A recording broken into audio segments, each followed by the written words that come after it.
Bismillahirrahmanirrahim. Bismillahirrahmanirrahim.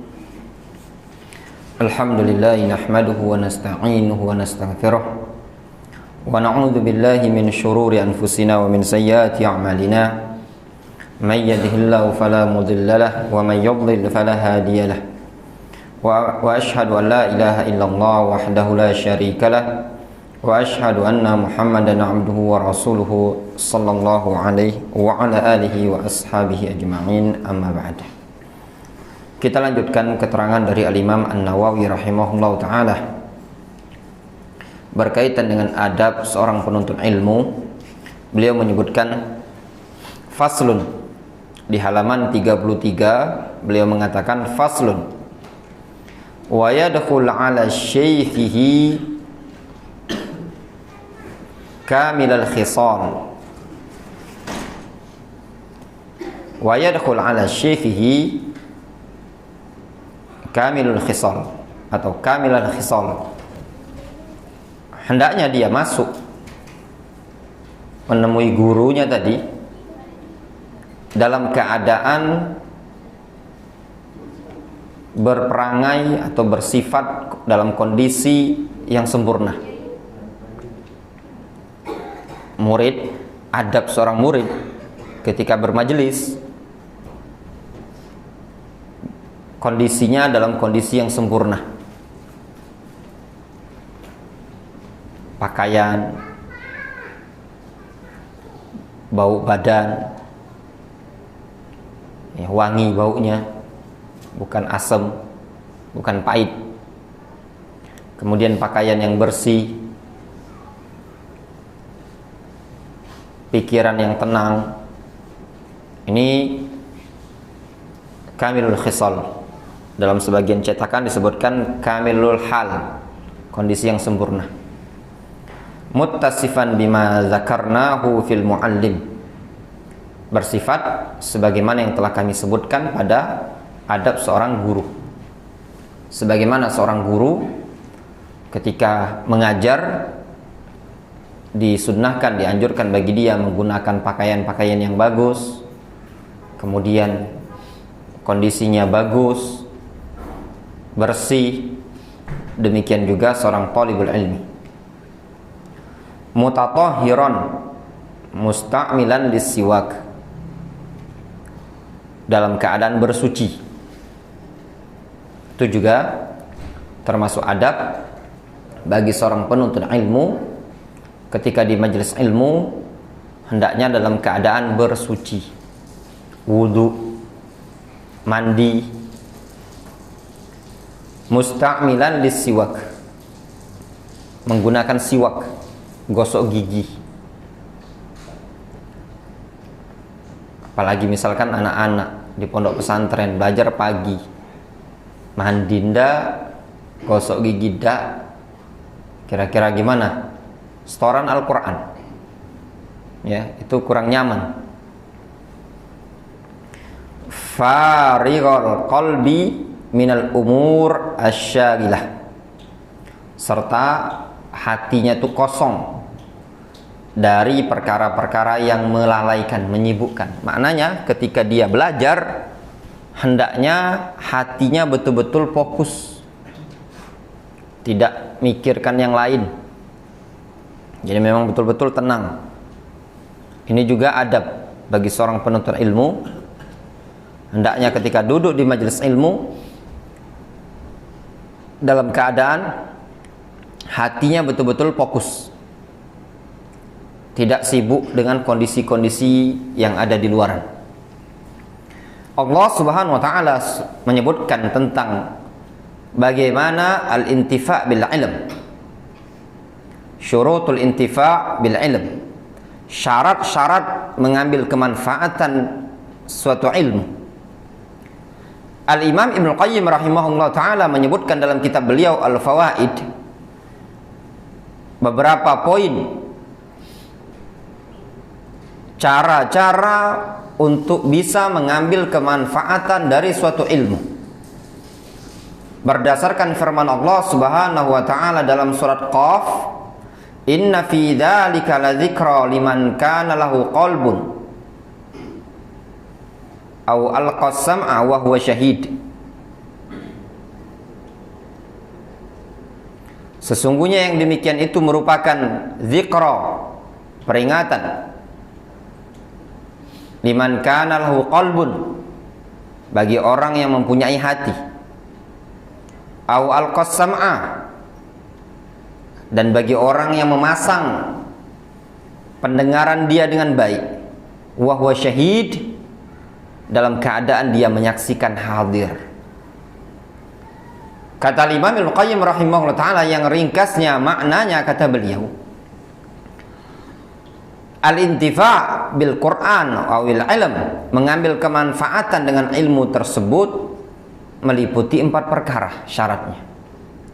Yang pertama, ayakunal ilmu mu'athiran, ilmu tersebut punya pengaruh secara zatnya. Ilmu tersebut adalah ilmu yang bermanfaat,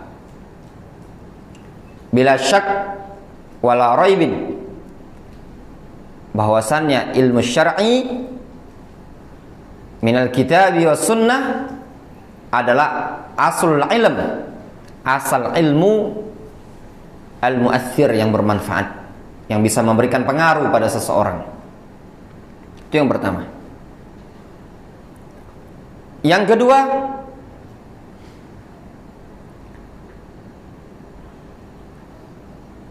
lahu mahallun qabil, orang tersebut punya tempat menampung. Apa tempat penampungan ilm? Adalah al-qalb, hati. Maknanya hatinya tadi betul-betul bagus, dikarenakan hati adalah wi'a'ul ilm, wadahnya ilmu. Kalau hatinya bagus, ilmu akan bisa menyerap, masuk, nempel di hati tadi. Sebagaimana disebutkan oleh al-Imam Sahal ibn Abdillah at-Tustari, haramun ala qalbin ayyadkhulahu nurun wa mimma syai'un wa fihi syai'un mimma yakrahullah. Allah haramkan bagi suatu hati untuk masuk padanya ilmu apabila di hati tersebut ada sesuatu yang Allah SWT tidak sukai. Kemudian yang ketiga yang di ayat tadi disebutkan adalah al-istima'. Dia mendengar baik-baik, dia pasang telinganya baik-baik, didengarkan dengan saksama. Kemudian yang keempat adalah adamul ghaflah, tidak lalai, dia betul-betul hadir di situ, sehingga yang hadir ketika itu adalah jasaduhu wa qalbuhu fil majlis, jasad dan hatinya ada di majelis. Kalau 4 perkara ini tadi ada pada seseorang di dalam menuntut ilmu, maka dia akan mendapatkan kemanfaatan dalam ilmu tersebut. Itulah kuncinya, ikhwan. Ini faedah ana baca di kitab Al-Fawaid karya Imam Ibnu Qayyim rahimahullah ta'ala. Beliau menyebutkan lebih kurang maknanya sebagaimana yang kita sebutkan tadi. Kemudian beliau menyebutkan, kata Imam An-Nawawi rahimahullah ta'ala, wa alla yadkhul bi ghairi isti'zanin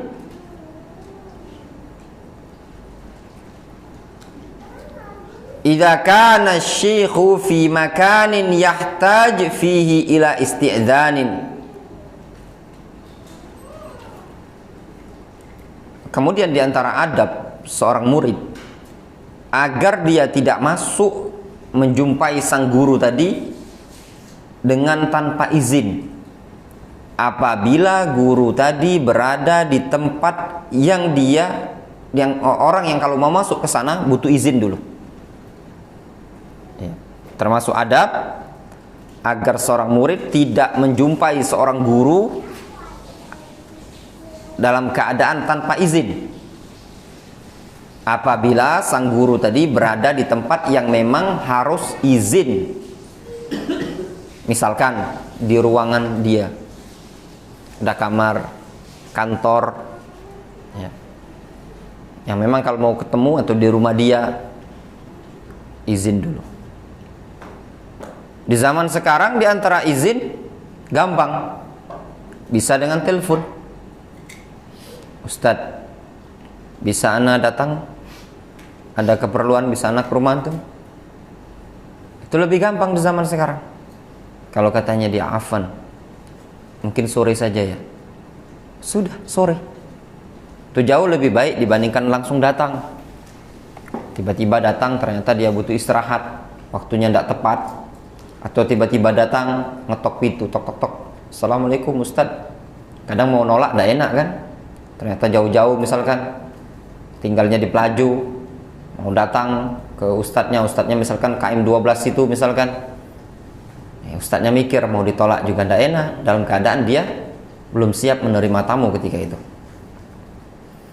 Kemudian di antara adab yang berikutnya, wa ayyusallim 'alal hadirin idza dakhala.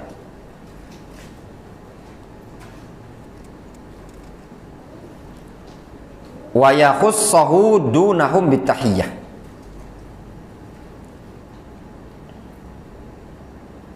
Di antara adab di sini disebutkan, hendaknya seorang murid ketika masuk ke majelis mengucapkan salam kepada orang-orang yang hadir. Assalamualaikum. Wa idza dakhala wa yakhussahu bitahiyyah. Kemudian apabila dia masuk tadi juga hendaknya mengkhususkan gurunya dengan tahiyah, dengan salam tadi. Jadi misalkan kita di majelis ya, misalkan contoh ya, contoh ini tadi kan, tidak masalah ya, boleh dipraktekkan di kajian ustadz siapapun yang telat misalkan masuk, Assalamualaikum.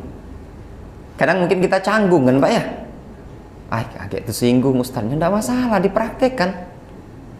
Misalkan siapa yang di sini, Ustadz Abdurrahman Yusa ya, yang telat misalkan, ustadz udah mulai kajian, Assalamualaikum, supaya yang lain tahu sunnah yang seperti ini tadi. Ya, karena kita ini jarang menyebarkan salam, itulah yang menyebabkan kita itu canggung itu kan. Tapi kalau kita udah terbiasa kan, akan terbiasa mengucapkan salam kepada orang-orang yang hadir. Di sini disebutkan wa yakhussahu bidunahum bitahiyyah, dan mengkhususkan gurunya tadi dengan salam. Untuk mengkhususkan guru dengan salam secara dalil tidak ada. Adapun ke majelis itu tidak masalah, kecuali kalau dia mungkin gurunya tadi tidak dengar, atau dia mau duduk di depan seperti ini. Ketika dia mau duduk mengatakan Assalamualaikum, itu tidak masalah. Namun kalau sengaja misalkan Assalamualaikum, duduknya di situ, Waalaikumsalam kata para jamaah yang lain, Ustadz, Assalamualaikum. Waalaikumsalam kata ustadznya. Yang seperti ini Al-Imam An-Nawawi menyebutkan itu adab. Namun sebagian para ulama yang lain menyebutkan tidak adab ini. Ini terlalu takalluf ya, berlebih-lebihan. Takutnya jatuh pada bid'ah. Walaupun Al-Khatib Al-Baghdadi juga menyebutkan ini termasuk adab bagi penuntut ilmu ya, memberikan kekhususan. Tapi dari sisi syariat tidak didapati dalil secara khusus ya. Yang ada cuma semata-mata mengucapkan salam kepada rombongan jamaah. Kemudian di sini disebutkan wa yusallim alaihim wa yusallim alaihi wa alaihim idzan sarafa. Kemudian mengucapkan salam kepada guru tadi dan juga kepada hadirin para jamaah apabila dia ingin pergi. Misalkan mau pulang mendadak ya, dia mengatakan, afwan Ustadz, balik duluan Ustadz, ada urusan mendadak. Assalamualaikum, udah pergi. Itu termasuk adab yang disebutkan di dalam majelis. Kama jaa fil hadis, sebagaimana yang disebutkan dalam hadis, falaisatil ula bihaq minats tsaniyah. Tidaklah orang yang pertama tadi lebih berhak dibandingkan orang yang kedua. Ini hadis disahihkan oleh Syekh Al-Albani rahimahullah taala.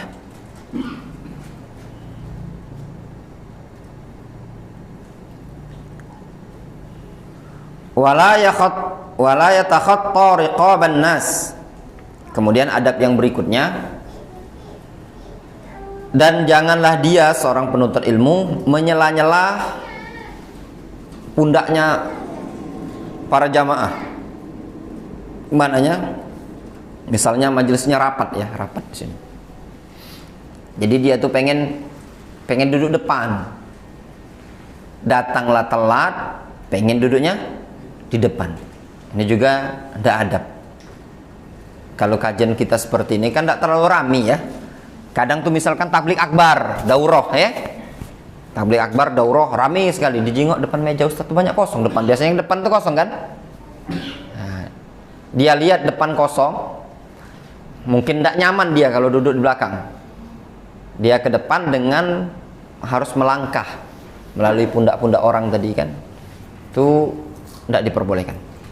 Duduklah dia di mana berada di ujung tadi. Bal yajlis haitsu yantahi bihil majlis. Bahkan hendaknya dia duduk di mana majelis tadi berakhir, di belakang. Itu resiko dia. Illa ya'zana lahu syekh fit taqaddum. Kecuali kalau gurunya ngizinkan maju ke depan. Misalkan dilihatnya ada yang datang, duduk belakang. Di sini masih kosong. Ustadznya bilang, sini, duduk depan. Barulah dia ke depan. Itu kalau dengan ketentuan tadi majelisnya penuh ya. Ada tertutup, mau ke depan tadi udah tertutup, tapi di sini masih ada kosong. Maka jangan maju ke depan kecuali kalau gurunya mengizinkan. Adapun kalau ini itu kan tidak mengganggu orang kan, kalau pengen lewat sini masih ada celah, di sini masih ada celah, itu tidak masalah. Au ya'lam min halihim itharu dzalik, atau dia mengetahui kondisi para jamaah yang lain membolehkan hal tersebut. Dalam artian menurut dia 99% itu jamaah itu mengizinkan bagi dia untuk maju ke depan. Tidak masalah, dia maju. Wala yuqimu ahadan min maudhi'ihi. Jangan menyuruh orang lain untuk berdiri dari tempatnya. Nyingkir ke, istilah kita tuh nyingkir kan ngomong lain. Geser. Contoh ya. Nah di tiang ini biasanya kalau pengajian itu kan tiang tuh termasuk VIP kan. VIP ternyata kan. Nah, yang di tiang ini kebetulan dijenguk agak masih muda lah aja kan, umur 21. Geser. Antum sana be, ana di sini. Tidak boleh sebenarnya kan. Ya kalau memang dia ngerti tadi kan, dia liatin agak tua ini kan, rambut labuban, maklum lah kan, butuh nyandar. Ya kalau dia ngerti itu tadi, silakan.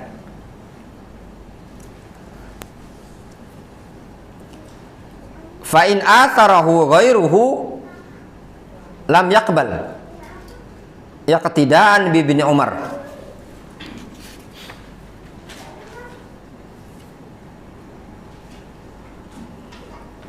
Kalau seandainya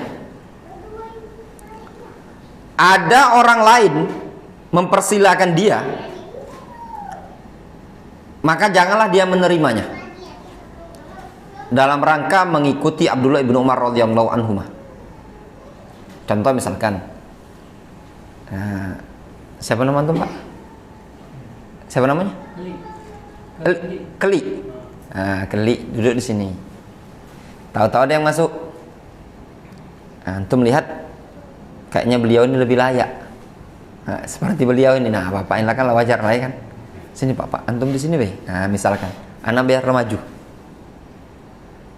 Kata Imam An-Nawawi, kalau dia tadi mempersilahkan kita duduk di situ, lam yakbalhu, tidak usah diterima.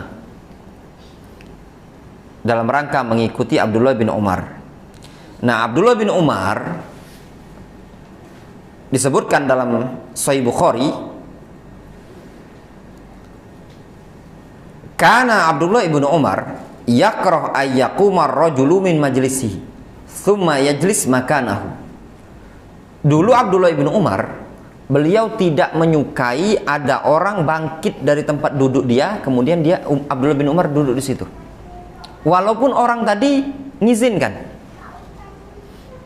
Bayangkan, ini termasuk adab ya. Kondangan. Jadi ada kursi, ya kan? Kita udah duduk ini. Dijingok, ada kawan datang. Ya kecuali kalau kita tuh tuan rumah, kerabat, tamu, misalkan yang ya wajar lah mungkin kita mempersilahkan tamu kan. Misalkan yang kemarin yang nikahan anaknya Pak Ustadz Masyhuri kan, misalkan kita wilayah warga sini, datanglah yang tamu-tamu undangan dari luar tadi. Ya kita harus tahu diri lah, mereka tamu kan. Nah, kalau ya tadi sama-sama jamaah al-jihad, dalam artian sama-sama warga di sini, dilihat ini Pak Bowo ini yang datang, padahal istilahnya kita itu sama-sama warga sini, maka ya sudah, silakan duduk. Bagi Abdullah bin Umar tidak mau menerimanya. Beliau tidak menyukai tindakan tersebut. Kenapa? Dalam rangka beliau tawadhu dan tawarru'an, supaya apa? Beliau tidak mau takut masuk larangan Rasul memperdirikan orang lain, yang disebutkan dalam hadis, la yuqimur rajulu ar-rajula min majlisihi tsumma yajlisu fihi. Janganlah seseorang membuat berdiri orang lain ya, dari tempat duduknya, kemudian dia duduk di situ. Padahal ini kita tidak nyuruh dia berdiri kan. Cuman saking Abdullah bin Umar itu merasa jangan sampai kedatangan Abdullah bin Umar ini tadi, itulah yang menyebabkan dia berdiri. Walaupun Abdullah bin Umar tidak menyuruh dia langsung pergi sana, enggak. Apalagi seperti itu, bayangkan. Melihat kita datang, dia langsung berdiri pergi, silakan duduk katanya. Seperti itu pun Abdullah bin Umar tidak mau duduk di situ. Apalagi yang sengaja dengan dada pergi, masih kecil. Nah, itu tidak diperbolehkan, ya. Illa yakuna fi taqaddumihi maslahatun lil hadirin au amarahu syekh bidzalik. Kecuali apabila sikap dia untuk maju ke depan tadi, seorang talibul ilmi, sikap dia di majelis maju ke depan tadi terdapat kemaslahatan bagi para hadirin. Ternyata memang dia layak untuk maju. Kenapa? Dikarenakan mungkin suka ngatur mic mungkin, atau mungkin tukang seleksi kertas pertanyaan, atau mungkin membacakan, tukang baca, qori. Aw amarau syekh bidzalik, atau dikarenakan syekh gurunya sendiri yang menyuruh dia untuk maju. Wala yajlis fi wasatil halqah illa li daruratin. Jangan duduk di tengah-tengah halqah, tengah-tengah lingkaran majelis. Zaman dahulu mereka kalau buat majelis itu melingkar. Tahu kan, tadarusan itu kan suka ngelingkar kan? Nah, ngelingkar ya, itu misalkan ngaji kan, ya, melingkar. Jangan duduk di tengah-tengah. Illa li darurah, kecuali darurat. Ya, memang dah kasih tempat lagi.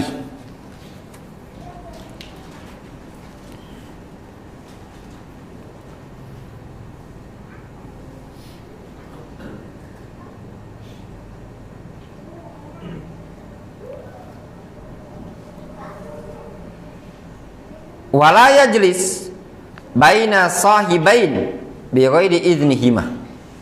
Kemudian janganlah duduk di antara dua orang yang sedang berdekatan kecuali dengan izin mereka berdua. Jadi misalkan, nah di sini kan berdekatan itu ya, nyempal lu gitu tadi, enggak boleh Pak, kecuali dapat izin. Boleh saya duduk di sini?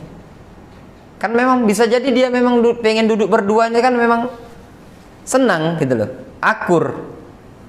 Jadi masuk yang lain tambah risih, itu tidak diperbolehkan. Fa'in fasaha lahu wa qa'ada wa dhamma nafsahu. Ya. Kalau dua orang tadi memberikan kelonggaran bagi dia, ya, qa'ada, dia boleh duduk, ya, kemudian ya nyempal lah biji kita di sana tadi. Kalau dikasih kelonggaran. Tapi kalau tidak dikasih kelonggaran, jangan. Itu juga adab. Kalau seandainya kita di majelis ya, jangan memisahkan orang tadi. Lagi duduk berdua dia dekatan seperti ini kan, geser-geser. Ya, itu tidak bagus, tidak boleh. Nyempal aja gitu kan. Tadi kan lah dua cek ini. Nah. Dekatan sampai lutut ketemu lutut lah. Tahu-tahu masuk dipisahkan. Itu tidak diperbolehkan, tidak adab dalam majelis ilmu, difahami? Ya. Kemudian adab yang berikutnya. Faslun. Wa yanbaghi aidan ay yata'addaba ma'a rifqatihi.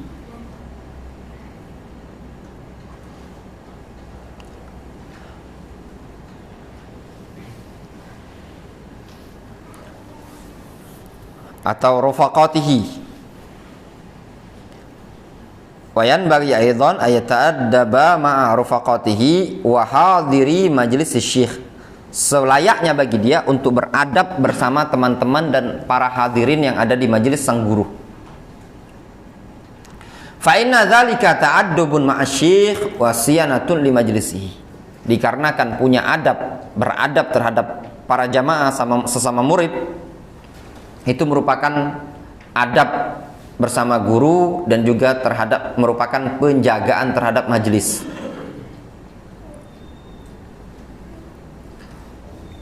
Wa yaq'ad baina yaday syekh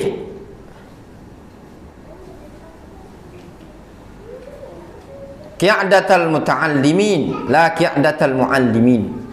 Nah, ini juga adab yang paling penting yang kadang sebagian ikhwan itu lupa.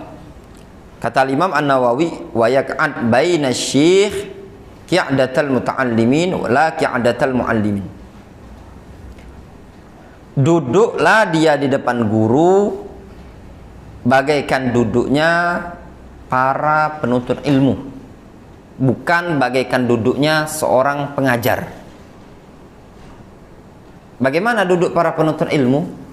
Mendengarkan dengan baik, dengan seksama, layaknya seorang penuntut ilmu. Kadang ada sebagian orang di majelis ini, ya, bukan di sini, dia bagaikan pengajar. Dia pendengar tapi bagaikan pengajar. Contoh gini, naudzubillah kadang ya. Jadi misalkan ada pertanyaan, yang tanya ini si A, dijawab sama ustadznya. Dianya tadi, ya ikhwan, ya talibul ilmi, penuntut ilmu, ngasih tambahan ya. Jadi ustadznya jawab A gini, udah dijelaskan, kasih tambahan sama dia. Ini ustadz, ini. Nah ini juga. Jadi yang ditanya ustadznya, yang jawab ustadznya, tapi plus ada ziyadah.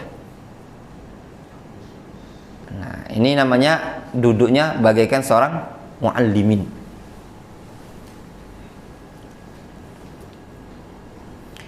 Atau kadang nyalahkan jamaah.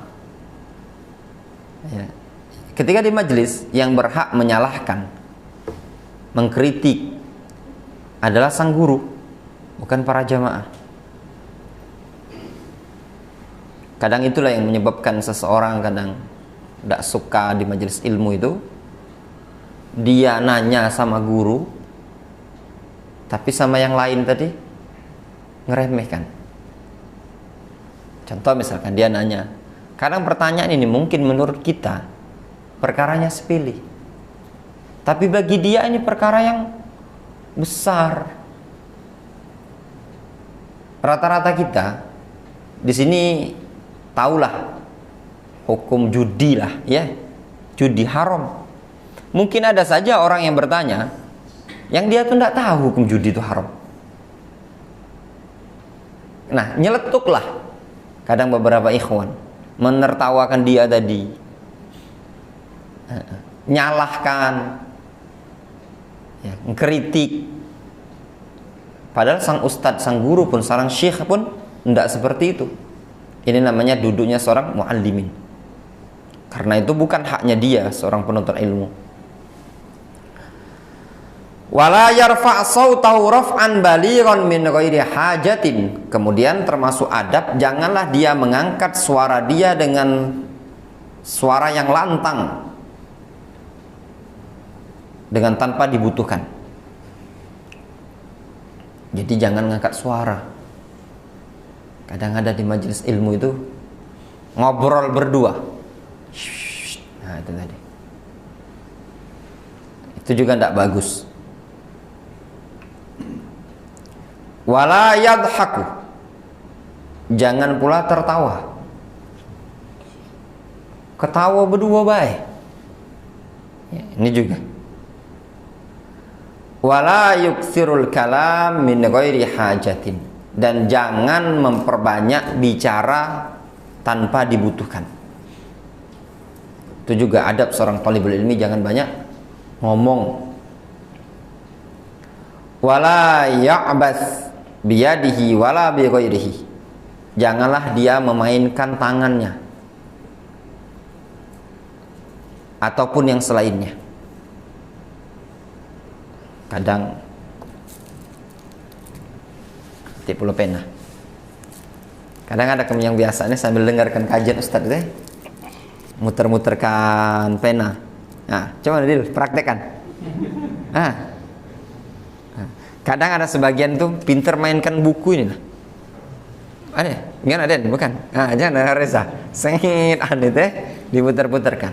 Itu juga enggak ada. Sambil nunggu ustadz jawab pertanyaan itu. Dia mainkan buku ini kan, diputer-puterkan. Padahal buku, banyaklah buku ini. Catatan hadis, ayat Al-Quran. Ya kan, diputer-puterkan sambil dia main-main. Nah, itu tadi. Atau pena, ya. Apalagi kalau main game. Masuk juga yang disebutkan oleh Imam An-Nawawi ini. Wala ya'bas biyadihi. Ya, wala ghairiha. Jangan memainkan tangannya. Ya, tidak pula dengan selain tangan dia tadi. Main-main atau dengan tangan itu seperti ini. Di majelis itu kan. Atau apa lagi? Anu-anukan tangan. Atau hal-hal yang mainkan jari jemari. Sambil nunggu ustadz jawab pertanyaan kan, agak lama, banyak pertanyaan kan, dia main-main. Ya. Hujan. Oh, bukan hujan. Wala yaltafit yaminan wala shimalan min ghairi hajatin. Janganlah menoleh ke kanan dan ke kiri dengan tanpa dibutuhkan. Jangan banyak toleh kanan, toleh kiri di majelis ilmu tadi. Fokus, perhatikan apa yang disampaikan. Ini kadang jingoi kawan, jingoi jamaah yang pojok situ diperhatikannya, apalagi kayak biasanya tablik akbar itu ya. Dia bukan fokus ke itu kan, ke ustadz. Dia fokus jingoi, situ ada bobo, situ sini ini itu. Jadi ngitungi jamaah sehingga tahu dia yang hadir di majelis ini tadi siapapun orang-orangnya.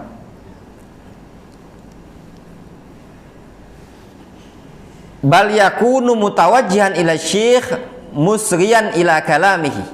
Bahkan hendaknya dia tadi memfokuskan arahnya tadi, pandangannya ke sang guru, ke syekh, musriyan ila kalamihi, dengan memperhatikan, mendengar seksama apa yang diucapkan oleh sang guru tadi. Itu adab.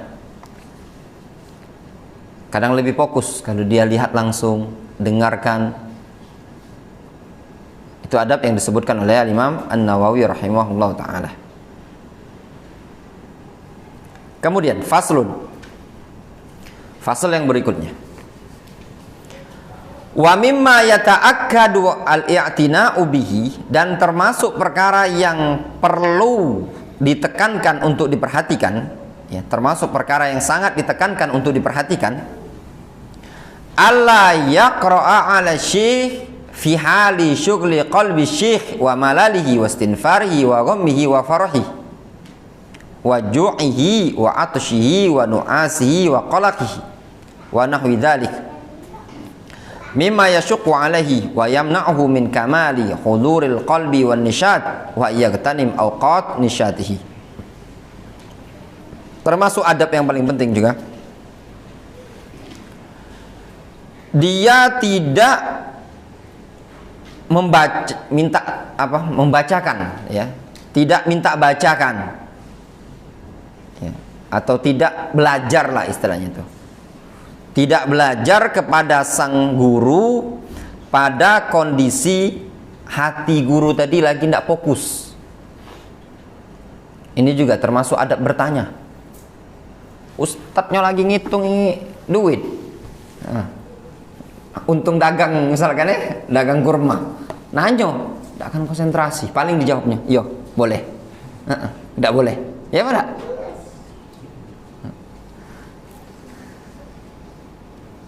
Wa malalihi, ketika gurunya sedang bosan, sedang jenuh, bosan, capek. Wastinfarihi wa ghammihi wa farahi, ketika gurunya sedang tidak mood, ya, sedang gundah atau sedang terlalu bahagia, ya, terlalu bahagia, barusan menikah gurunya ini tadi, ya kan, misalkan bujangan kan, barusan nikah, pengantin baru, numpang nanya, baru selesai akad nikah. Ustaz, apa Ustaz hukumnya begini Ustaz? Tidak akan jawab, paling iya atau tidak, itu baik jawabannya. Tidak akan dikasih rincian sama dia, dalil, apalagi dalil, mikirkan ini tadi, tidak akan konsentrasi. Waju'ihi wa atashihi, ketika gurunya sedang lapar atau ketika sedang haus, itu juga ustadznya lagi jam 2 siang belum makan, ditanya, tidak konsentrasi, apalagi pengen belajar. Wa nu'asi wa qalaqihi, ketika gurunya sedang ngantuk, sedang goncang pikirannya. Wa nahwi dzalik, dan yang semisal itu, mimma yashuqqu alaihi, dari perkara-perkara yang membuat dia berat. Wa yamna'uhu min kamali huduril qalbi wan nisyat, dan dari segala sesuatu yang menghalangi dia dari fokusnya hati dan semangatnya dia, dari kesempurnaan fokusnya hati dia dan semangatnya. Wa yagtanim awqat nisyatihi, dan hendaknya seorang penuntut ilmu memperhatikan, memanfaatkan waktu-waktu semangatnya sang guru. Ketika gurunya sedang semangat, disitulah dimanfaatkan untuk dia belajar. Kemudian adab yang berikutnya, kata Imam An-Nawawi rahimahullah ta'ala, wa min adabihi ayyahtamil jafwata syekh wa su'a khuluqihi. Termasuk adab, hendaknya seorang penuntut ilmu bersikap siap mengemban kasarnya seorang guru dan buruknya perangai dia. Yang namanya seorang guru itu manusia, bukan malaikat kan, manusia kan. Nah, ada lagi pikiran tenang, ada lagi pikiran tidak tenang. Di rumah istri lagi ngambek, ya, istri pertama ngambek, istri kedua ini lagi banyak kendak, istri ketiga, macam-macam, 4 malum lah Ustaz. Ngajar wajar, salah dikit, salah nyebut baknya tadi kan, dah makrotnya kurang tepat, push up, ya sabar. Berarti ini Ustaz malum tadi, lagi banyak masalah di rumah ini tadi, kita yang jadi pelampiasan. Itu tadi. Kemudian kata beliau, wala yasuddahu dzalika an mulazamatihi, dan janganlah yang demikian itu menghalangi dia untuk senantiasa bermulazamah, bermajelis dengan gurunya tadi. Jadi sikap gurunya tadi yang agak kasar-kasar dikit, yang namanya manusia wajar, dan jangan dijadikan alasan kita untuk tidak belajar dari dia. Kata Imam Asy-Syafi'i rahimahullah ta'ala, tasabbar ala muril jafa min muallimin fa inna rusubal ilmi fi nafaratihi wa man lam yadhuq murrat ta'allum sa'atan tajarra' dhulal jahli tula hayatihi. Sabarlah dari menghadapi kasarnya seorang guru, dikarenakan kegagalan dalam menuntut ilmu adalah lari dari sang guru. Barang siapa yang tidak mau merasakan pahitnya menuntut ilmu walaupun sekejap, niscaya dia akan merasakan bergelimang dengan kebodohan sepanjang hayatnya dia. Sedikit lagi ya. Wa qad qalu man lam yasbir ala dhullit ta'lim baqiya umruhu fi amayatil jahalah. Sungguh mereka para ulama zaman dahulu mengatakan, barang siapa yang tidak mau sabar terhadap pahitnya menuntut ilmu, maka umur dia akan tetap sepanjang masa dalam butahnya kebodohan. Waman sabara alaihi ala amruhu ila izzil akhirah wad dunya. Barang siapa yang mau sabar dalam menuntut ilmu, maka urusannya akan kembali kepada kemuliaan di akhirat dan di dunia.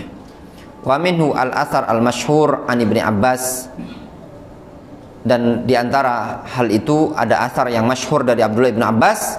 Abdullah bin Abbas mengatakan, zalaltu taliban fa'azaztu matluban.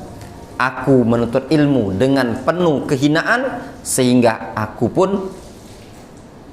dicari, dituntut dengan penuh kemuliaan. Maknanya, dulu aku belajar, kata Abdullah bin Mas'ud, zalaltu taliban.